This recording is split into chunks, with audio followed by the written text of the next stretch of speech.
बिस्मिल्लाहिर्रहमानिर्रहीम। अस्सलामुअलैकुम। Saudi Urdu news channel में आप सबको खुश आमदीद कहा जाता है।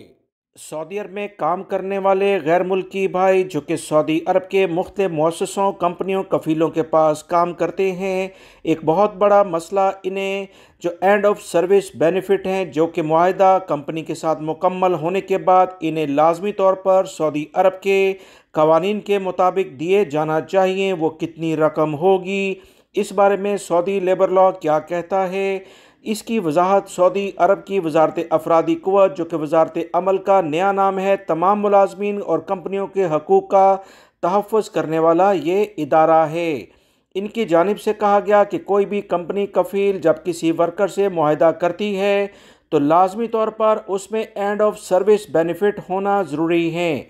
इसके बगैर कोई भी मुआहदा काबिल कबूल नहीं होगा। लिहाजा तमाम कफ़ील कंपनियां जो किवा प्लेटफॉर्म पर आजकल मुआहदे वर्कर्स के साथ कर रही हैं, 100% इस बात को यकीनी बनाती हैं कि एंड ऑफ सर्विस बेनिफिट हर सूरत में मुलाजमीन को दिए जाएं। मसला ये पैदा होता है कि ये हकूक़ कितने हैं, ये एंड ऑफ सर्विस बेनिफिट की अमाउंट यानी रकम कितनी है। तो याद रखें, अगर आप मुआहदे में ये बात दर्ज है कि end of service benefit Saudi Arab के कवानीन के मुताबिक दी जाएगी तो 1 साल के बाद आधी तनख्वाह आपको मिलना लाजमी है। कंपनियां अक्सर बेसिक सैलरी जो कि काफ़ी कम होती है उसे देने की कोशिश करते हैं, जो कि सऊदी लेबर लॉ की खुली खिलाफ वर्जी है। अगर आपने 2 साल काम किया है तो मुकम्मल सैलरी जो कि सऊदी अरब के कवानीन के मुताबिक आपके बैंक अकाउंट में आती है, फुल वेज इसे कहा जाता है, वो आपको मिलेगी। आधी तनख्वाह किसी सूरत में कंपनी से ना लें, अपने हकूक़ को जानें और अपना वकील खुद बनने की कोशिश करें।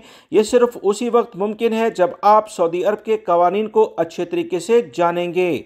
मैं अपने दोनों चैनल पर रोज़ाना की बुनियाद पर सऊदी अरब के लेबर लॉ से मुतल्लिका अहम तरीन इतलात शेयर करता आ रहा हूँ ताकि गैर मुल्की भाइयों की मदद हो सके।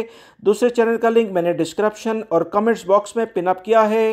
रोज़ाना की बुनियाद पर अहम तरीन मालूमात वहाँ शेयर की जाती हैं। मेरे इस चैनल को भी सब्सक्राइब कीजिएगा, वीडियो लाइक करके शेयर भी कीजिएगा। अस्सलाम।